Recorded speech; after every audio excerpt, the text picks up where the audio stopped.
And then I could, oh, maybe I could actually write the notes electronically and then back on slides. So this is a sort of, okay, means that blackboards are actually different things, but hopefully the main message will go through. And also it's pretty, mathematically is something that is reasonably simple that to be done in real time on a piece of paper. So I know everybody is super tired by now. I'm also tired, so I just wonder how much tired you can be. Nevertheless, I'll try to do my best. So maybe I'll start with a little bit of philosophical introduction just to chill out your brains. And then we can do a little bit of math, very, very little, so that you won't die. And okay, so the main idea here I'm going to talk about online. The main idea of online learning is can you do machine learning without using statistics? You know, and this is something philosophically interesting, in my opinion. Because why should you assume that statistics is necessary to explain, to model the phenomenon of learning in machines? Maybe not. Maybe learning machines is something that transcends statistics. It's on a higher level, right? And so you can found it, you can express it using other mathematical tools. So this was actually done in the past, although maybe not under the name of online learning in different disciplines. Like in game theory, already in the 50s, people realized that you know, you may play a game more than once against the same adversary, against the same opponent, and you can figure out that your opponent is a little dumb or are some weaknesses. So you can learn these weaknesses and in the long run beat your opponent you know, more often than in a one-shot game, right? And so this was got the attention of people in game theory, and then people in other communities independently, mostly in the 60s and the 70s, like information theory, started studying the problem of learning sequences of bits that were generated by some completely arbitrary mechanism. How can you predict a sequence of bits if you don't have any statistical assumption on the way these bits are generated? It seems like totally impossible. So is there a way of formulate the problem of learning a sequence of bits so that mathematically makes sense? You can come up with an algorithm that has any kind of meaning and prove something about it? So these were the kind of questions that were then sort of rediscovered by computer scientists. Computer scientists have this amazing attitude. They don't read much, and they try to invent everything from scratch. So they oftentimes invent stuff again, reinvent the wheel. So this happened a little bit in the online learning community that comes from computer science. And but then there was a sort of reconciliation, and things sort of now there is a kind of a nice picture that has all the ingredients in the right place, and there are several books that tell you about online learning. Some are older ones and some newer ones. And why should you bother doing online learning? Because for different reasons. So I will try to give you some motivation. One motivation is that many algorithms that you use for training complex learning systems like neural networks are actually based on, some of them are based on online learning formulations because, because stochastic gradient descent is a form of online learning, and stochastic gradient descent has many advantages. And especially when you have many, many data, so you essentially can only go on through your data one by one. Okay, so let me now do this, and please do interrupt me if things become a little strange. So let me start with, so we mentioned that online learning is something So is this good enough? Everybody can read? Yeah, okay, good. So this is, as we said, is a mix of game theory, optimization, theoretical computer science, and algorithms. Okay, and I would like to motivate online learning starting from statistical learning. So statistical learning is something that we kind of all know pretty well. So so let's assume that we do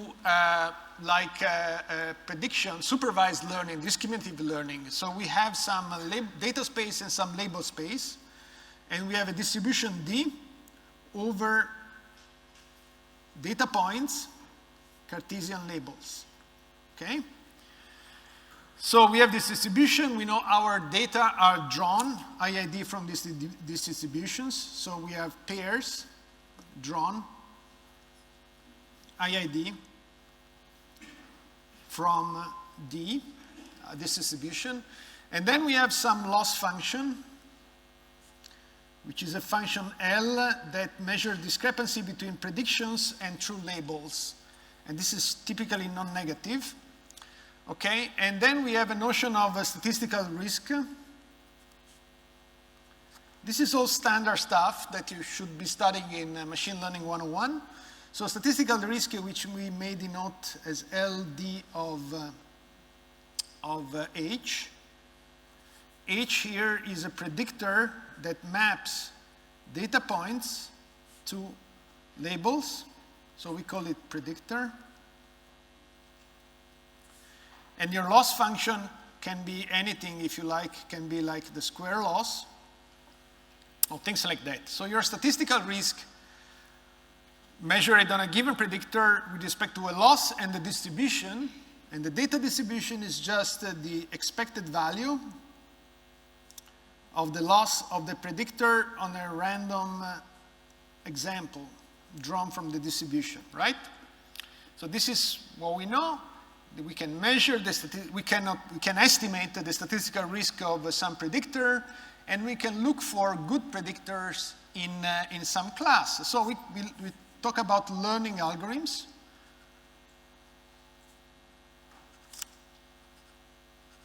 So learning algorithm A maps training sets. Sets S to predictors H. So really, we can view this learning algorithm like a mapping, takes some training set, which is a statistical sample drawn IID from our distribution, and maps it to some predictor H. So we can write A of S is the predictor output by A on input S.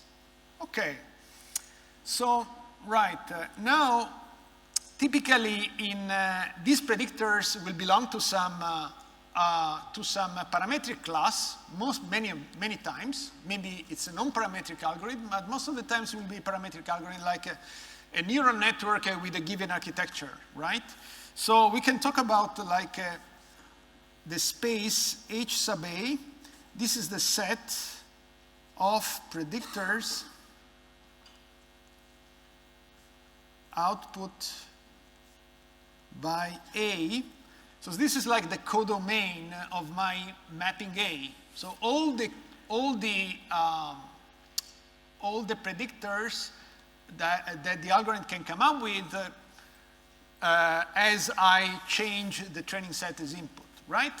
So maybe it's a linear predictor. So this is a set of all linear predictors in a given space, okay? And so one of the things that we care about when we study statistical learning theory is the control of the variance error, right? What is the variance error? The variance error is how does my algorithm do with respect to the best it can do, given that the algorithm will output elements of H sub A? So let's define it. Variance.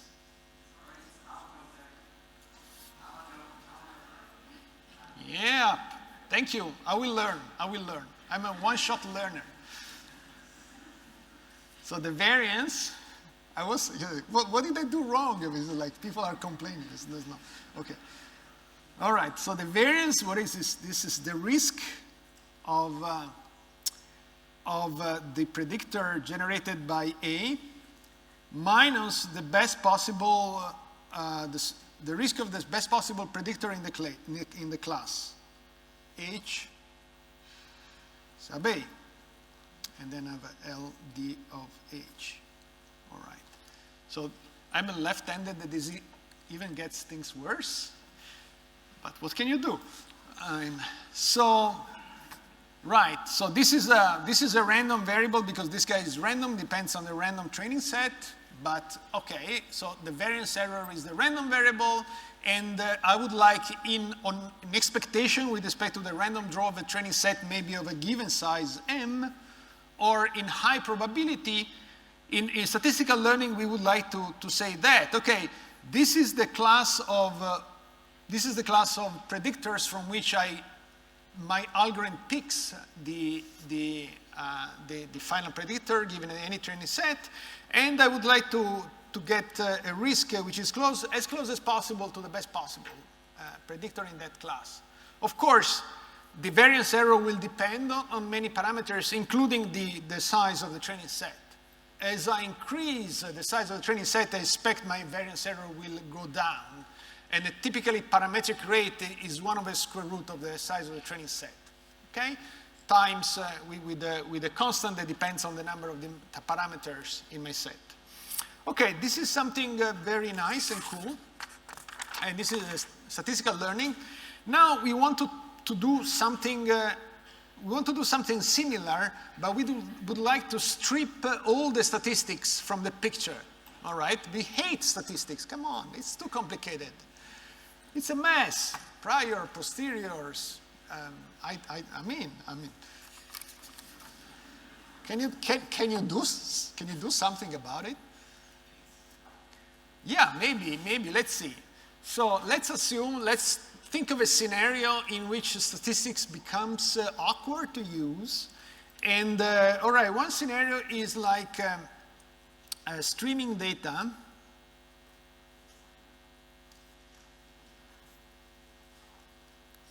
So your data points are one at a time, and in a stream, and this stream can be generated by different kind of settings, like applications. We might have sensor data. Also, in a more modern settings, like user interaction data.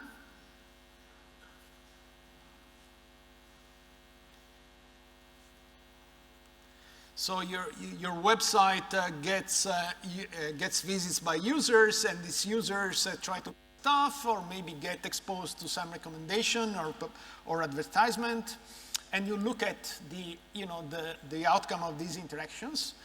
Or even if you're interested, the financial data.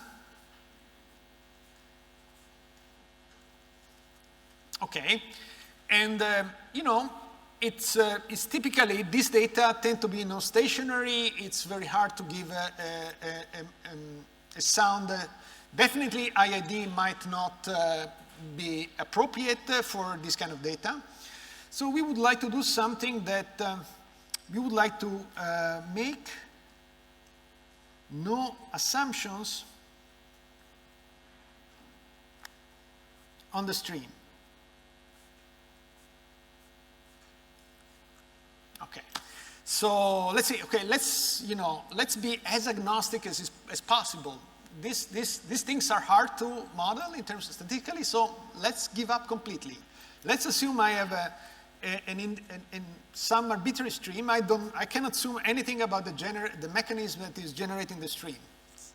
how can I argue, right?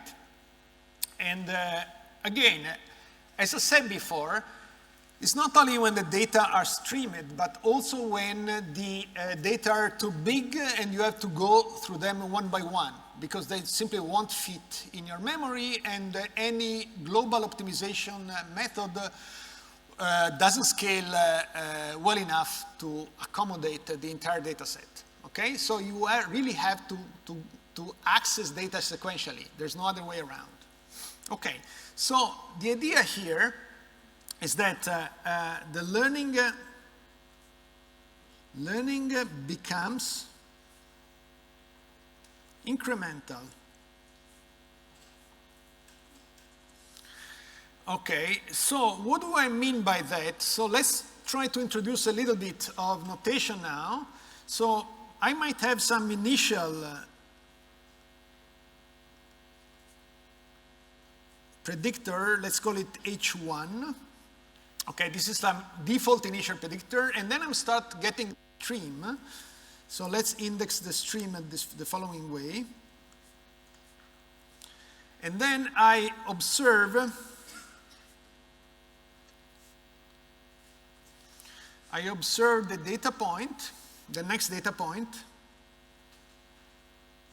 in the stream. Okay. I can measure, so I will have some current model. Initially, my model is H1. In general, my current model will be HT. So I can test my model on the next element of the stream I observe and measure loss. So measure loss LHT of XT YT. Okay, this is some information that, okay, my current model is performing this well on the next element of the data stream. At this point, I get a bit of information, I get some information, not necessarily a bit. I can update my model like that, okay? And the update, let's write it here, update is local because the update will be based on the current model and on the next element of the stream. So these are the two ingredients. So the current model stores the information about the past stream seen so far, and then I get one additional stream element, and then I adjust my model incrementally. Okay? The idea is that this local adjustment, you can do it efficiently in constant time, right? Okay, any questions so far? So in principle, you could memorize, you can store the entire stream up to time t, and then use a standard batch learning algorithm, feed the entire past stream plus the current element as a training set. But this would be obviously insane, and this betrays the spirit of online learning here. So come up with some definition that forbids that. We don't want to do that. So we really want that the update is something that can be done locally without having to remember the entire stream, and efficiently. So these are the kind of algorithms that we are interested in, and that will be able to scale to large amounts of data. Okay, so now let me use a little bit more compact notation. So instead of writing L of HT of XT comma YT, I want to write that as LT of HT. So my absorbing, yes?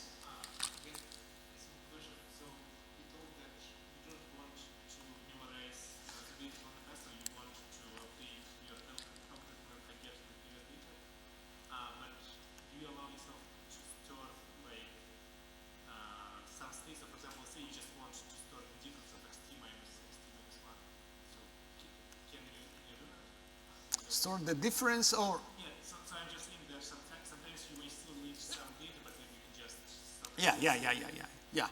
yeah, you may make several assumptions. So maybe I want to store a logarithmic sized. I mean, I can allow a logarithmic growth in the data in the time, right? Okay, so you can make several definitions. Algorithms may be more efficient or less efficient, right? Depending on how much. Maybe I would like to store a subset, like a sketch of the stream. Yeah, and how big is the sketch? Well, maybe it's a constant size. Maybe it's a logarithmic size. Maybe it's square root. If it's linear, maybe it's not so interesting. I'm not assuming nothing especially now. I'm just advocating for the fact that things should be as efficient as possible, because otherwise you're not really introducing anything new. So this is opening you a way of being incremental and efficient. Okay, thanks. So now, right. So I'm just absorbing the data points inside the loss. Okay, it's not really. It's just a notation, and I will simplicity that the losses are bounded between 0 and 1. Okay, so you remember I am giving up everything, any statistical assumption. So I might grab some additional assumptions here and there just to be more comfortable. Okay, so now I would like to say, okay, suppose that I have some online learning algorithm. I'm running my online learning algorithm on a data stream, and I'm getting these losses for my current models. So how can I evaluate how good is this guy? So if I have some algorithm A online, this algorithm on a stream will generate a sequence of models.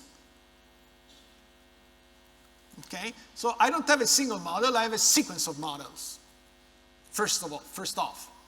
Then any individual of these models, it's not really, I mean, what does this mean? Okay, this was the performance of that specific model at that specific time step. So how can I argue about individuals? So maybe I should use some more aggregate measure of performance, which I will call the sequential risk. Something is happening with the lights. So the sequential risk is the analogon of the statistical risk in online learning. Okay, and it's sort of replacing the notion of statistical risk without when you don't have any statistics. So I will define it as this.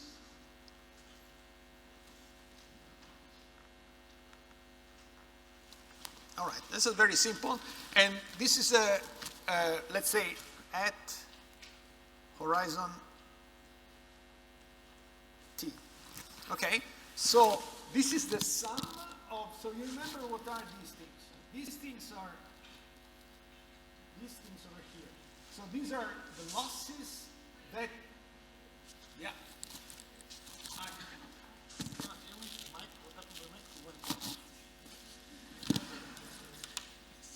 My feet could talk.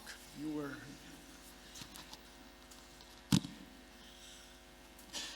Okay. Right. Better now? Cool. All right. So as I said, the sequential risk depends on these losses. These losses are things I get when I test my current model on the next element of the data stream. Okay? So ideally, I can, if there is any structure in the data stream and my algorithm is able to capture the structure, then I should hope that these losses on average will become smaller. Okay? So my sequential risk won't grow too much. So how fast can this grow? If losses are bounded, this thing can grow only linearly. You know, the fastest possible growth is linear. So maybe I hope that if there is any structure in the data, things don't grow as fast as linear. Okay, this sum of losses. So now let me be a little bit more precise, because actually the object I'm interested in statistical learning is not really the statistical risk, but is more the variance error. Okay? So let me now introduce the analogon on the variance error in statistical learning in online learning, which is called regret. So the regret combines sequential risks in much the same way that statistical risks are combined in statistical learning. So regret is always at horizon t. So we call it like R sub t. It will depend on things, but so far, I mean, that's enough. Okay, so that's the sequential risk of our model sequence. You can call it model ensemble, right? It's an ensemble of models that and then I can, what can I say? Okay, I can say something similar to what I said before. Let's check. What did I say before for the variance? Oh yes, I took the smallest guy, the best guy in my set, and I used the appropriate notion of risk. So let's do the same.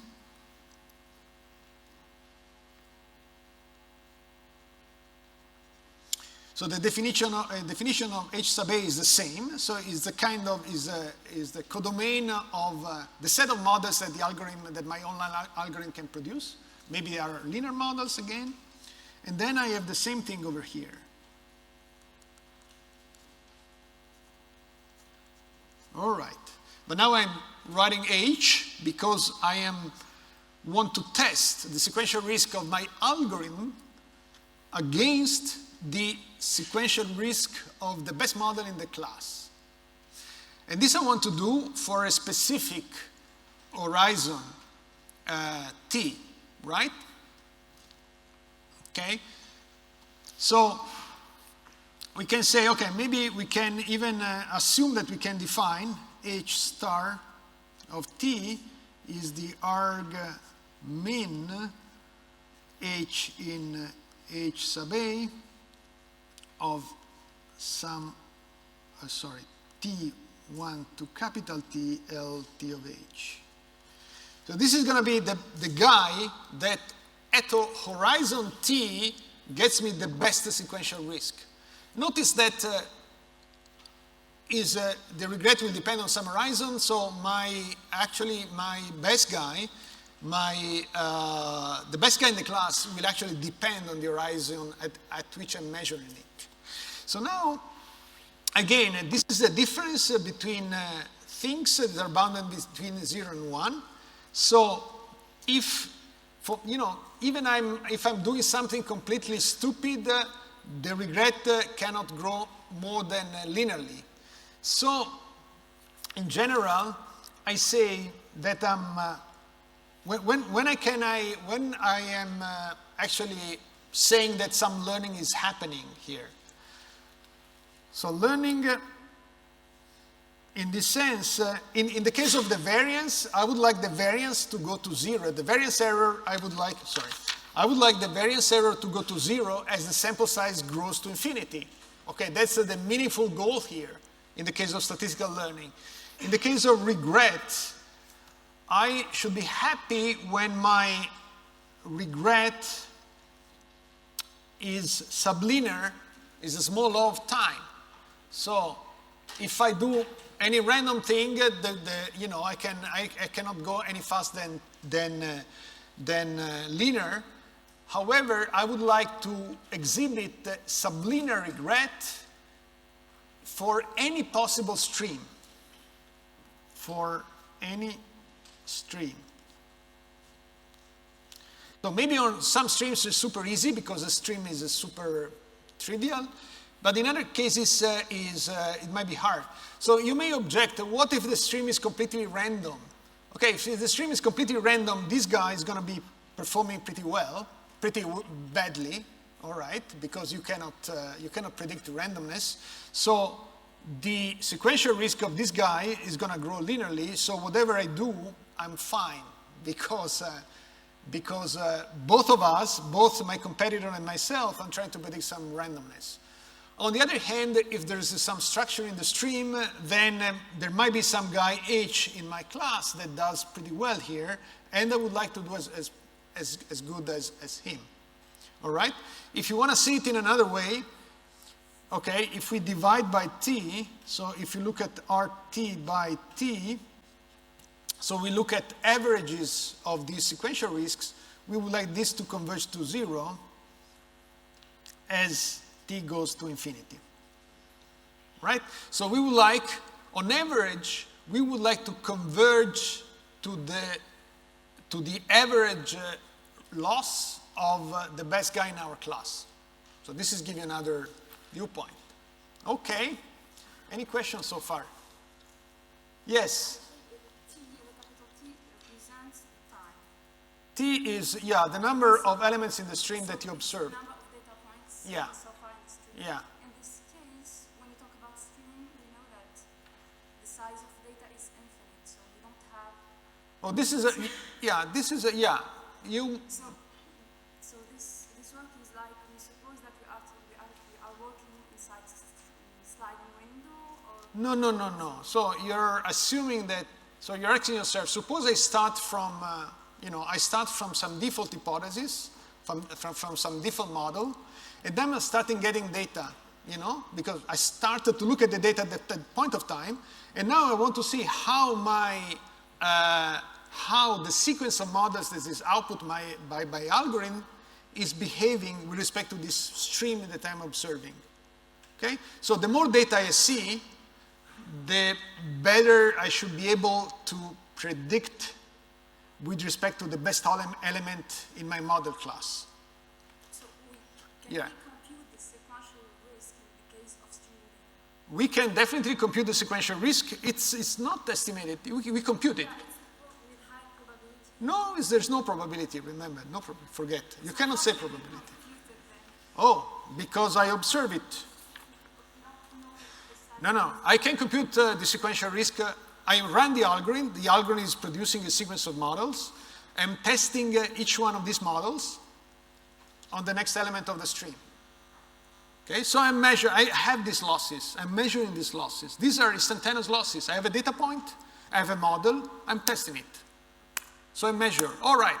Is it incremental in this case? What? It is incremental, yeah. Yeah, you see, this is what I observe, test, update. Observe, test, update. I cannot measure regret because I don't know what is the best element in my model class. That could be very hard to get. So I can measure my sequential risk, but I don't know how good I'm doing with respect to the regret, which is similar to the variance error. You can estimate your statistical risk, but you don't know exactly how good are you doing with respect to base or even the best model in your model class. Okay? So it's the same. Okay. So now, any other questions? This was helpful because you might not be used to these things or maybe they're super trivial. Okay, so now I want to do something. Okay, good. Just wondering when they regress, usually I was wondering about the definition of minimum and infima. Right. Yes. Ask. What were you wondering about? Yeah, because I'm not sure what's the proper way or if it's just the same way to define infima or minimum. Well, it depends on the class. But for the moment, it's not really important. So we look at the finite things. So we will look at finite classes next. So it will always be a min. So no issue about that. Otherwise, you have to look at the class, whether, usually in some cases you can write min, in other cases you can write inf. But you can definitely, mathematically still okay. There's no, right. Oh, what happened? Okay. So now let's look at a very prototypical example and a very simple algorithm to start with. This is called learning with expert advice.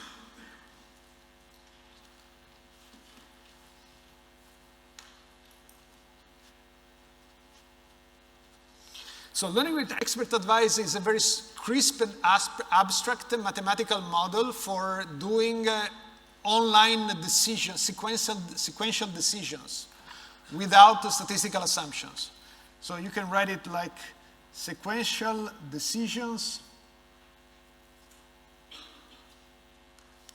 no stats. Okay? So let's assume, and learning with expert advice is a special case.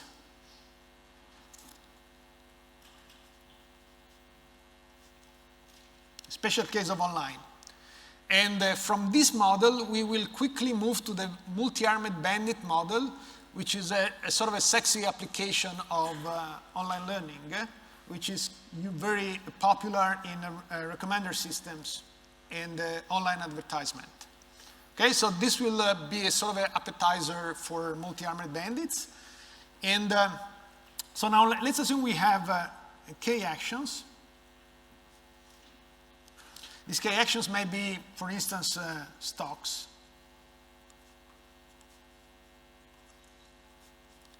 Okay, and we write now the LT sub I. We'll assume which is a number between 0 and 1. We assume that is the loss of action I at time t. So if you are disturbed by the fact that we use losses when you are investing and there may be rewards, so you can always model like a reward. Since everything is bounded, you can model a reward as 1 minus a loss, if you want to look at the rewards. If you have bounded losses and rewards, you can shift them. So like without loss of generality, we will work with losses, even though some applications, in some applications, rewards are more meaningful, but this shouldn't disturb you. And so now we can view as LT as a loss vector at time t. So this is this is how much is decision. I have K decisions, K actions, and this is how much is each action is losing at time t. Okay? So how does this game go on, right? So I want to make sequential decisions. So I'm picking up actions in a sequential fashion, and I am looking at the loss I incur. Okay? And then I want to minimize a notion of regret, which I will define in a moment for this special case. So let's revisit this online learning game here. So again, I have for t equals 1, 2, and so on and so forth. So for doing sequential decisions in this completely non-statistical setting, we will look at we will afford ourselves to use randomized decisions. So we will use randomization to make our decisions. So the idea is that our model will be a probability distribution over the set of actions. So the models H sub t will be probability distributions over actions, and we draw actions from these distributions to make our decision. So the idea is that we draw an action from PT, which is a distribution over my set of actions. Okay. I will pay the loss, observe and pay the loss, which is the loss of today's loss vector associated with today's decision. Then I get to see the entire loss vector, and I can update my distribution.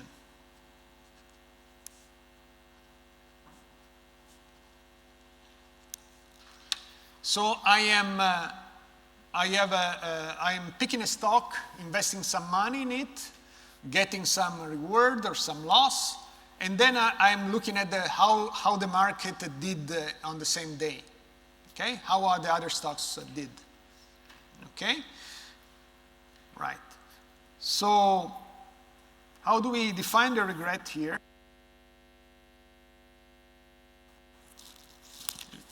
this is dying. The regret is defined in the following way. So it's going to be expected value according to these random draws of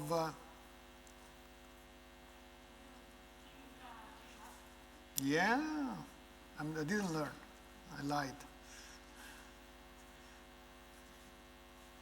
And then I'm competing against the best single action. So the best model, my model class is the set of decisions, is the set of actions. And I'm competing against the best action.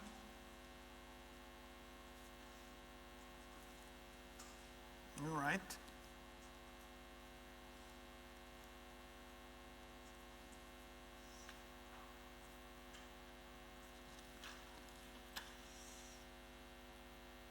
Okay.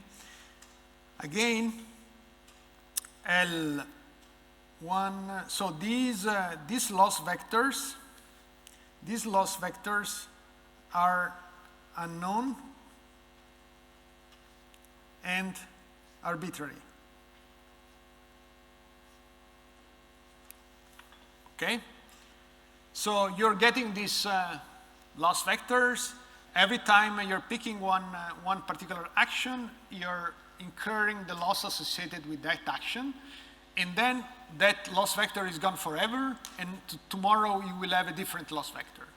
And eventually, at any point of time, after any number T of steps, you would like to compete against the best possible decision you could have made had you known the sequence of losses in advance, up to 10T. Is that clear? So my model class is just individual actions. I keep on switching models, so I change action.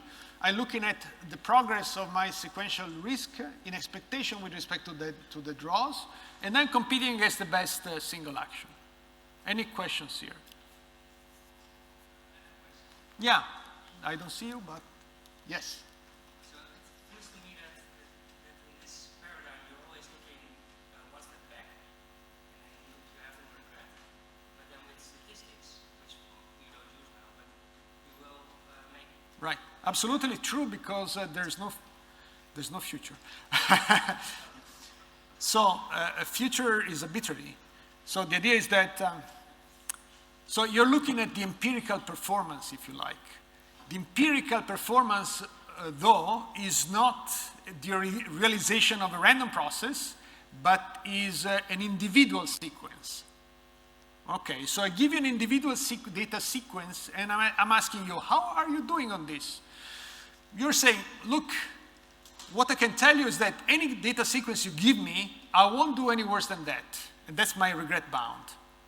So I can give you a worst case guarantee.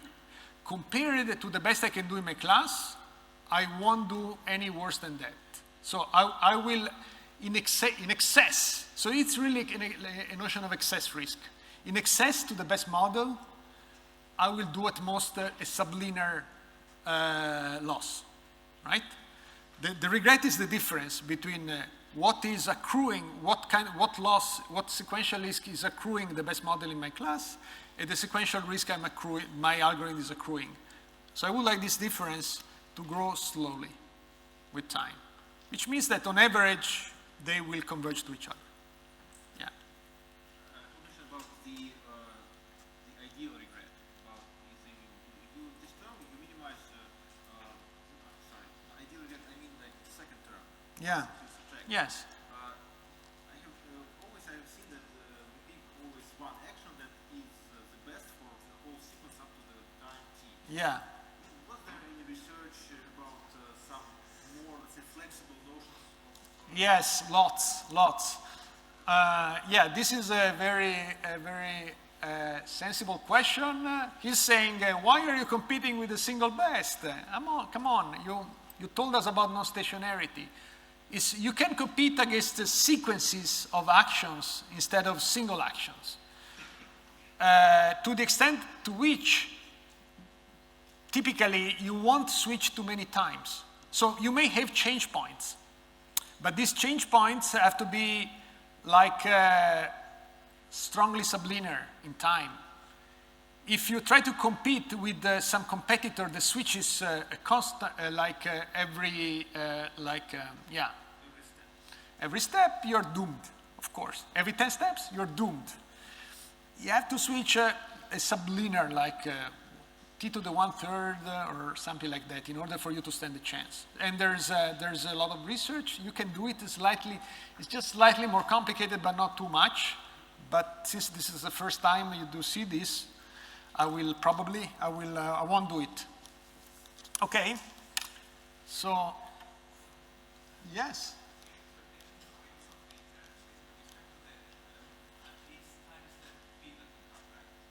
Yeah, yes, right. Yeah, it can change with t. Okay, cool. So let me give you now an algorithm to solve this problem. It's a super simple algorithm. It's called hedge. And it goes under different names like smooth fictitious plays in game theory, smooth fictitious play. They always find these amazingly fascinating names in game theory. Maybe that's why they have, because they have the Nobel Prize, so they can sort of show off these names. So so basically the algorithm was found in other areas, but the tightest analysis was given by computer scientists in the 90s, in the 90s, yes. So the algorithm is very simple. So the idea is, okay, so let's define this quantity here. This is the, okay, at time t, I can measure these things. So these are the accumulated losses up to time t of my actions. Okay, I can see these things because I know the past. I know the past loss vectors, so I can compute these statistics. These are not statistics, these are empirical quantities, if you want to call them. I can see them. So one idea would be, maybe, I should, at time t, I should go with the best action. So at time t, IT should be arg min over I of LT minus 1 of I. Okay, but this is provably a bad choice. Tomorrow we will show you in a more general context why this is a bad choice. And the idea that it's a bad choice because it's an adversarial world, and in an adversarial world you shouldn't trust the past too much. You should trust the past to some extent. How big this extent? And in order to model this extent, I will say that, okay, at time t, I will pick action I with a probability that is almost all on the best action, but I will leave some non-zero probability to get actions that were not the best in the past. So in other words, I write it as proportional to e to the minus some learning rate eta, which is bigger than 0, and I have my LT minus 1 to the I. Okay? So this is the probability used by hedge. It's exponential, right? So with overwhelming probability, see, if there is one guy that stands out, if there's an action that up to time t minus 1 was pretty good, then 99.99% of the probability will be put on that action. However, with some small chance, I will pick also some other actions just to be on the safe side, because the world outside is nasty. Okay, that's the idea. And you say, why are you using exponential? Because exponential, well, one reason, there are several reasons. One reason is because exponentials are nice to work with in mathematics. They have lots of nice properties. You might have other motives, but this is something I would like. So let's now, I still have some, okay, I have time. Let's analyze the regret for the hedge. Okay, so I want to now compute the regret for hedge, and the proof is super nice, super sweet. So I bet I can do it in the remaining time because it's just one page. And okay, let's use a little bit of notation. I would like to write these probabilities. If you have any questions, shout.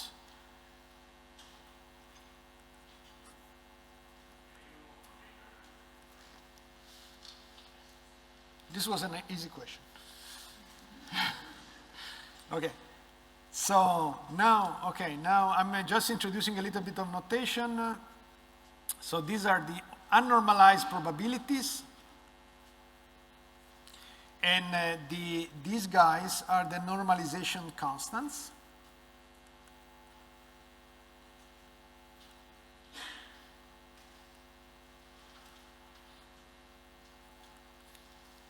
Okay, so now I'm writing probabilities as unnormalized probability divided by their normalization constants. So this is going to be useful. And please do observe that I can also write something like that because I'm using exponentials. So let's see, in order to see whether this is true. So I can write this in the following form, in the following recursive expression. Okay, so is that, let's check that this is true. Okay, so weights are exponentials of sums, and sums are sums of losses. So the weight at time t plus 1 will be the same as the weight at time t, but I will have an additional loss at the exponent, which is the loss suffered by action I at time t. And since loss, I have sums at the exponent, at the base I will have a product. Check? Check. So this is like this, and this will get me that. Okay, so now let's see how I can do. What can I do here? All right, let's go. Now, the basis, so the analysis of these things comes from optimization. We'll see the connection tomorrow. And the idea is that I am studying the behavior of these things using a sort of a potential function. A potential function is some object I make up, but that helps me to understand the time evolution of this system. You can view this as a dynamical system because these probabilities will move around in the simplex. No? As I get more and more losses, my probabilities will move around in the simplex. So I can view this as a dynamical system. And the kind of a potential I'm looking at is the following. So I'm looking at the following potential is the log of the sum of the weights at the end of t steps and the initial sum of the weights. Okay. Yes. I can do fancy things. No, maybe not. I can fold it. I can put it like this.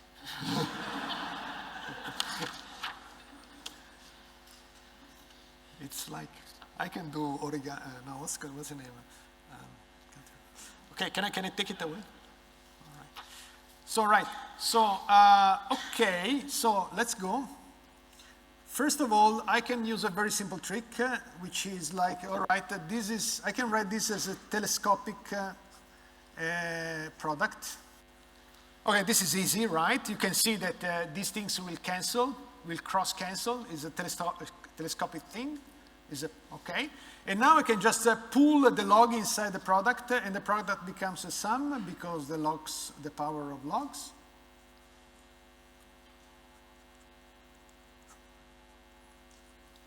Okay, so this was pretty easy. Now let me focus on this little term here. Okay, let's look at one of these guys.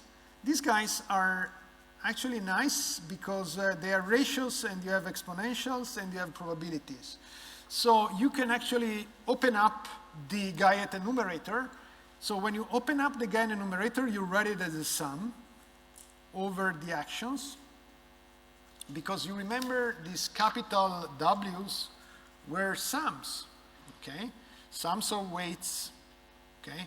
So these are sums of weights. So I can write it as WT plus 1, I divided by okay? Because again, these are the sum of weights. These are the normalization constants when I take the unnormalized probability, and the unnormalized probability is the weight.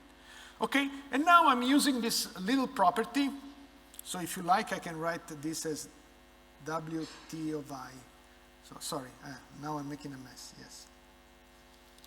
So these are the weights, you remember. These are the weights. So now I can use this little property here to break up this guy. And I'm breaking it up like that. So it's super easy, but it's nice because you get something out of apparently nothing. So now, okay, I'm using this property, and what happens here? Okay, let's look at that. E to the minus eta Lt of I. Okay, I open it up according to the formula I wrote here, and this is what happened. And now I recognize this is a P. T of E. Oh, right, these are my normalized probabilities. Fine, cool, okay. So what can I do now? Okay, now next thing I want to do, I want to straighten this exponential. So far exponential were useful, but at some point suddenly exponential become a nuisance. So I want to get rid of the exponential.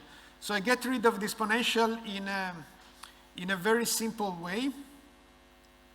I'm using a quadratic upper bound, a parabola upper bound on the exponential. This is a negative exponential. So negative exponentials are super easy because they tail off very, very quickly. Okay, remember losses are positive, so everything at the top and the learning rates are positive. So this is e to the minus a positive thing. So something very easy to upper bound. So the way I upper bound it is the following. So I write the probabilities here, and then I do 1 minus sum over, 1 minus, let's do it like this, eta Lt of I plus eta squared divided by 2 Lt of I squared. So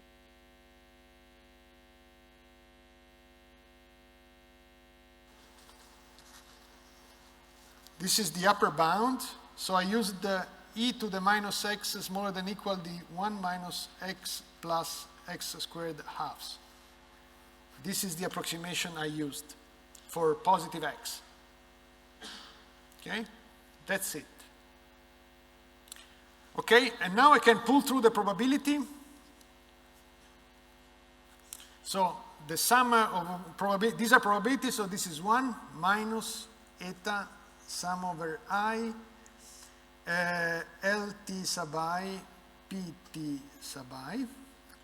Okay, and then I have plus eta squared divided by 2 sum over I Lti squared Pti. Okay. And now I can use a further approximation. So I'm upper bounding I'm taking a linear approximation of the log, and this is going to be a last step. And then I have minus eta sum over I, Lt of I, Pt of I, plus eta squared divided by 2 sum over I Lt of I squared Pt of I. Right, that's it. That's most of the job. We are almost done. So first of all, notice something. So this is a sum over I. Sorry about that. So what is this thing?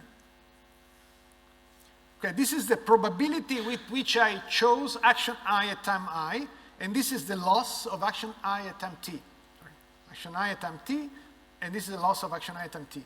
So this is just the expected value of Lt of It, which is what interests me, right? I want to bound this guy. And then I have something over here that I have to deal with. Okay. Any questions here? So this was super trivial mathematics, really two simple approximations, and cool. So can I move on? Questions? Okay, let me move on. Now there's still a little step. So remember that KT star was arg min over all actions of sum over t LT of I. So this is the best action. So now I'm going back to the same quantity I started with, which is this ratio here. But now instead of upper bounding the ratio, as I just did, I will lower bound the ratio, and this will be instantaneous. So let's see. I want to lower bound now the potential. So how to do a lower bound the potential? So first of all, what is W1? W1 is my initial weight. Okay, what is my initial weight? Okay, wait a minute. My initial weight is, let's go back here. So is when all losses are 0. So the exponential, because the loss at time 0 is 0. So my weight at time 1 will be e to the minus the loss at time 0. And e to the 0 is 1. So all my weights will be 1 at the beginning because all losses are 0 and weights are exponentials, okay, of losses. So I have n weights at the beginning, the sum of k weights at the beginning, and the sum of k weights that all are equal to 1 is k. So this is equal to ln. So this, let me write this as the sum of the weights, e to the minus eta lt of I. And this is minus ln of k. Okay? So W1 is k. I just opened up the log of the ratio. And this is just the sum of the weights at the end, after t steps. They depend on the losses after t steps. Okay? So these are all positive things. So I can definitely write like this. E to the minus eta lt of kt star. So I can lower bound the sum of the weights at the end with the weight of the best action, which is kt star. Okay, now I say, oh, this is log of E. I got rid of the sum, so this is just equal to minus eta lt kt star minus ln k. Okay, cool.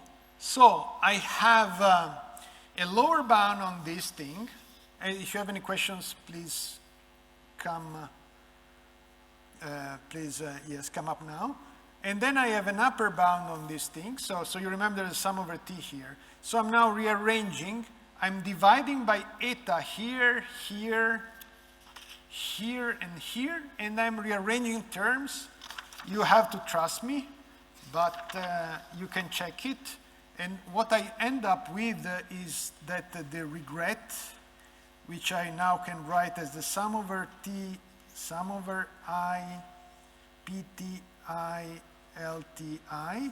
This is the expected loss of our actions, of our probability distributions according to the losses, minus sum over t of LT kt star, the best guy. This is upper bounded by, okay, this is, I have ln k divided by eta. Okay, so this guy got me this. So this guy got me this. This guy was gotten by this guy here. And now I have these things here, which I divide by eta. So I'm just putting things together. Sum over t, sum over I, LTI squared, PTI. Okay. So this is what I got. So this is my regret. I recognize it because this is expected loss, because I'm choosing actions with P, so that's fine. This is the cumulative loss of the best action. I decided that I want to, pull out the best action here. I can pull out any action if I pull the best. And this is the terms that bound my regret. Okay? So now, things are super easy now because I can definitely, I know that these squared losses are bounded by 1, right? Because my losses are bounded by 1.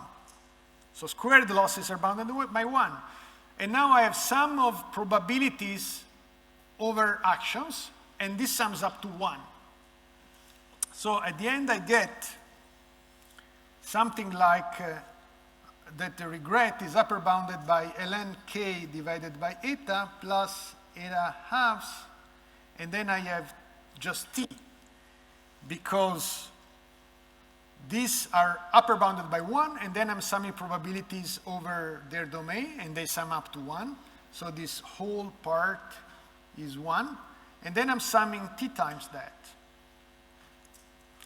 Okay, now I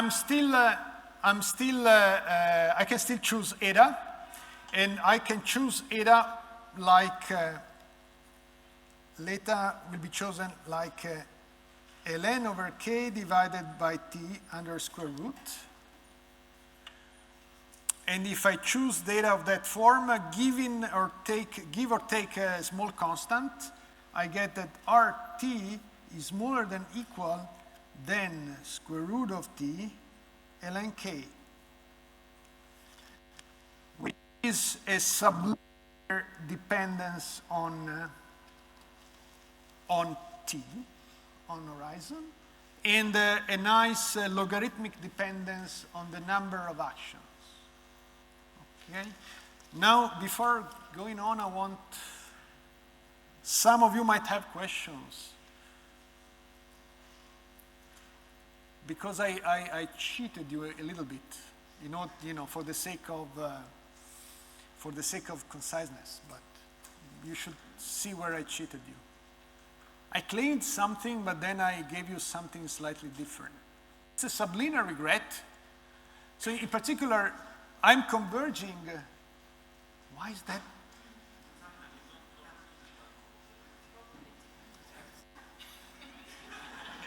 This is AI. This is AI. Yes.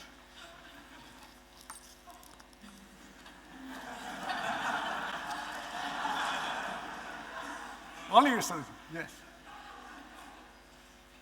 Yeah. Right. Yeah. That's he got me. You got me. So I cheated because I tuned the learning rate with t. So it's like, okay, you're not actually converging to the loss of the best action, because you need to tune t for a specific horizon. Yes, you're right, and this is the reason why the proof is really one page. If you want to make the proof 1.5 pages, I will tell you, use a time-dependent eta. Use a time-dependent eta. Oh, nice. Now my pen is gone. What did I do? Can I borrow a pen? Low tech is not low enough, you see. Thank you. There's always, wow, lots. Oh, Skulltech, I'll use a Skulltech then. Out of deference. Okay, so,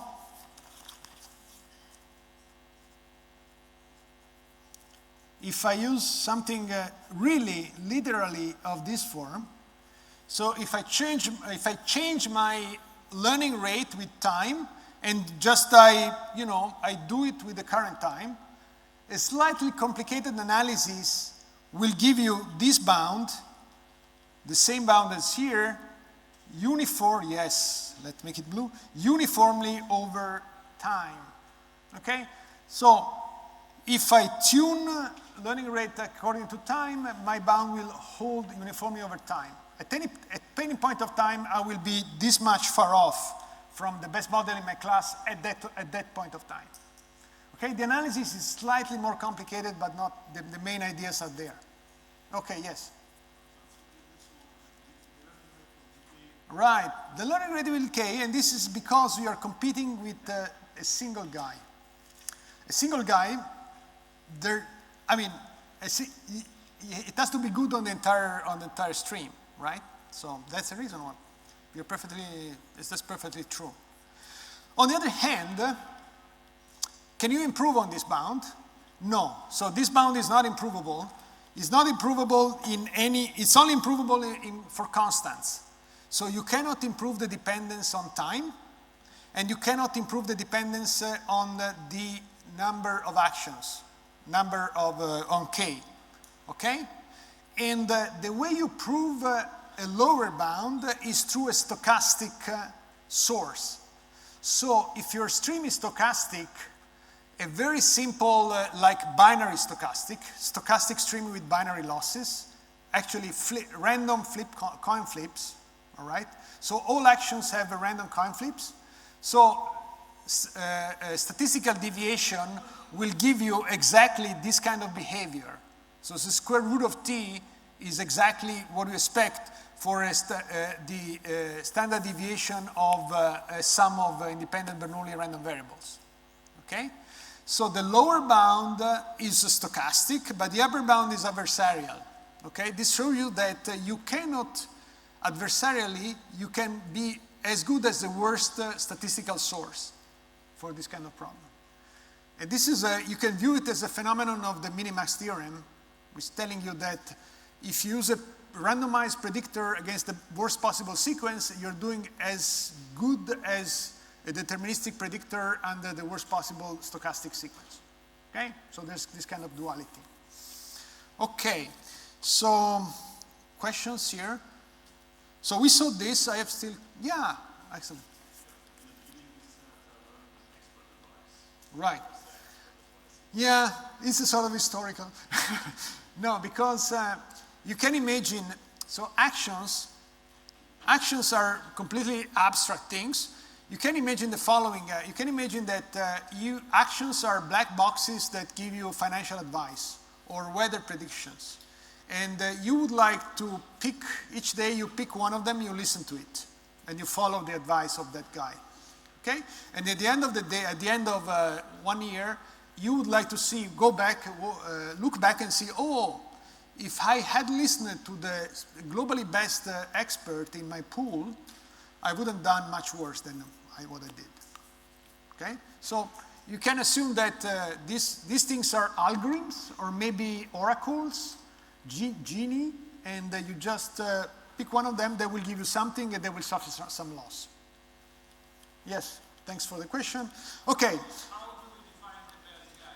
We always say the bad guy. Is it defined by his previous losses? The best guy is always defined with respect to some horizon and the sequence of losses, and this is a guy that within that horizon has the smallest cumulative loss, the smallest sequential risk. It's always defined like that. I can also be competitive against the worst guy, but that would be less interesting. I always update PT, right? I need to update PT. I update PT according to the formula I give you.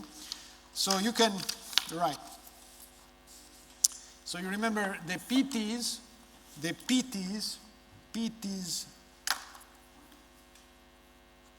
PT of Y is WT of I divided by big W of T, right?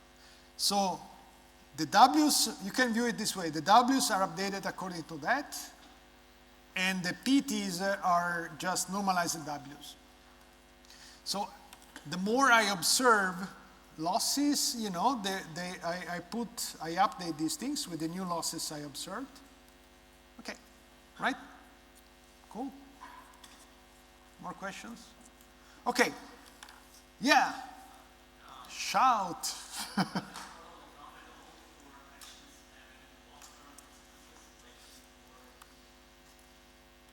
Long term? Yes, what if our action has a consequence in squeeze steps or test steps? So this model doesn't account for the long lasting. Oh, if you have delays, you're saying. Delays, yes. You have more sophisticated algorithms that take delays into account, and even complicated delays. This is especially useful in recommending systems because when you issue a recommendation, typically you won't see the effect immediately. But the algorithm can accommodate that. So is essentially, you make an update whenever the loss is available. And this is good enough. So the idea here is the following. These probabilities move in the simplex, but they don't move in very widely, okay? There's a sort of a stability notion here which will become apparent tomorrow. Maybe because I'm behind. But and this stability is guaranteeing that if the delay is not too long, then updating after a while, it's not much different as if I updated right at time, because the probabilities won't have drifted by too much. Because think of a fixed eta. Eta will dampen the eta parameter is actually, so the drift in total variation of the probabilities is proportional to the eta parameter, is linearly proportional to the eta parameter. And the eta is typically 1 over square root of time. So the drift in my probabilities will be actually pretty small. Yes? So, at the beginning, you told us again about probability, and let's consider like the worst case regret. But then you told let's consider like stochastic functions, right? So you have probability defined for actions, and then you like choose the action randomly. Yeah. Right? And then basically what like the bounds that you have, they are on expected regression, right? Not on the worst case. No, okay, yeah, this is a very good question in the sense that there is nothing actually random going on here. Why? Actually, I cheated also when I told you that I can draw at random, but in a sense, so these quantities, this is not a random variable here, right? Because I observe losses deterministically, and my update is not a function of what I chose. But still, your regret is a random variable as a function of your choices, right? Yeah. And then you consider like expected regression under the distribution of your realized policies. So, for example, if you, let's say, you could just every time choose the action with the largest weight, can you guarantee some? No. You cannot. I can prove that no deterministic algorithm can stand a chance. So no deterministic algorithm will have a sublinear regret here. This is provable. So you can view it the following. Think of a portfolio investment. P is my allocation of wealth onto K stocks. So it's a deterministic process. So the P will move deterministically in the simplex. Okay? But now, let's say, like very risky horses, I do not want to consider like expected regret. I want to consider, let's say, 95, like quartile of my regret scheme, right? So my question is, like here we got, so regret is a random variable, and here we have a lower bound, an upper bound on expected value of this distribution. But what if, for example, I want to have a bound on Yeah, a tail bound. A tail bound. Yeah, a tail bound. tail bound, yeah. Yeah, you may do so because these are bounded random variables. It's a martingale, and so it's not hard. It's not a big deal to do that. There's nothing. The trick here is that these probabilities are deterministic. The sequence of probability is a deterministic process. It's just determined by the sequence of losses. The sequence of losses will determine the sequence of probabilities of hedge. There's no other. So the fact that I draw IT is purely fictitious because my P is won't depend on what I draw. Yeah, but you can do that. You can do it. Okay, let me shortly in this last 5 minutes. Yeah, forget. Okay. Yes.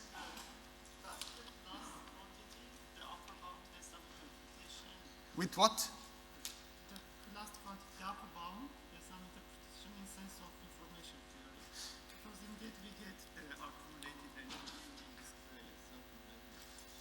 Yeah, you can, as I told you, there are connections where these things were studied in information theory under the name of, especially with log loss, with logarithmic loss, under the name of pointwise redundancy. They also have fancy names, minimizing pointwise redundancy of adaptive codes, okay? And so there are definitely information theoretic interpretations. And the LNK especially, you can think of LNK as a sort of a binary search kind of thing. So you can view this as a sort of a binary search for with noise. So you want to find out who is the best guy in the best decision in your set. But the best guy will make mistakes, will have non-zero loss. So it's like finding something, but you have some noise in the answers, and you can rephrase. So yes, it's true. Okay, any more questions? So, in the last 5 minutes, no, it's good. Not regarding the first iteration, like you need to start with some distribution. Right, yes. It's like, Yeah, you can start, you can use a prior, yeah. So you can have non-uniform weights. not uniform? Yes, you can start with non-uniform weights. And this will be the analogon of a prior in statistics. So you believe that some decision is actually best, is close to being best, because someone told you. So you can put more weight to start with. You put more initial weight on that one. It will be affecting because you can view this LNK as he was suggesting, sort of an entropy term.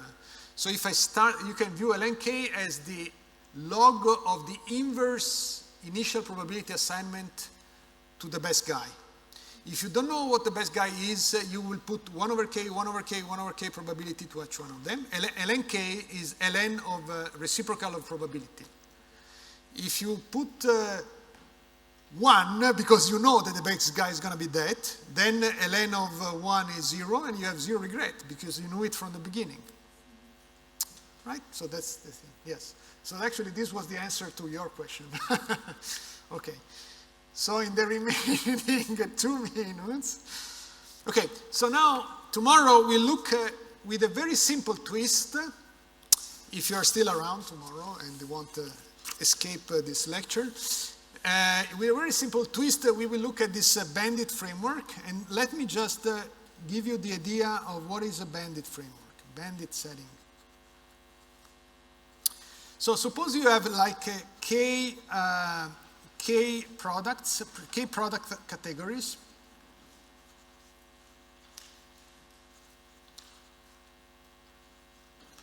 And your stream are customers that are coming to buy stuff, and you're recommending them stuff.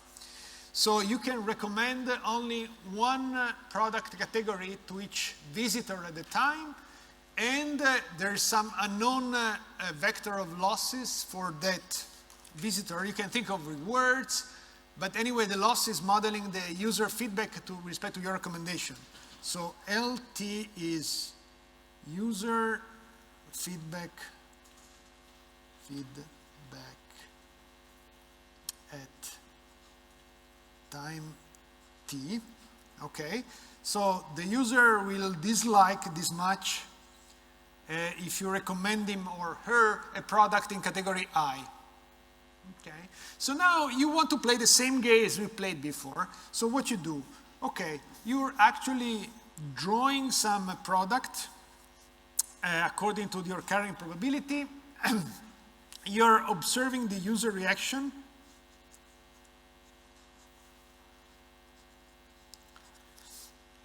And now you're not observing the entire loss vector. That's it. You don't see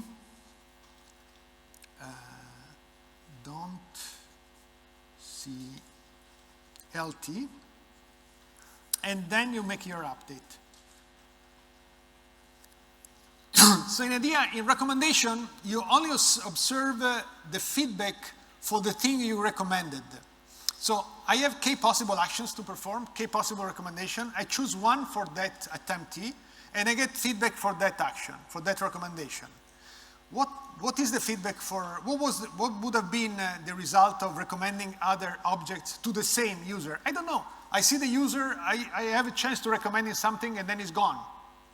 I can see whether he liked it or not, but then it's gone. Okay? So the idea here is that LT of I for all I different from the thing I recommended remain unknown. Okay, so now I cannot, so how can I run my algorithm? So remember, my hedge algorithm dictated that the weight with which I constructed the probabilities had to be this. Yes, I'm done. Yes, I know. Yeah, it's, right? However, you don't get to see this.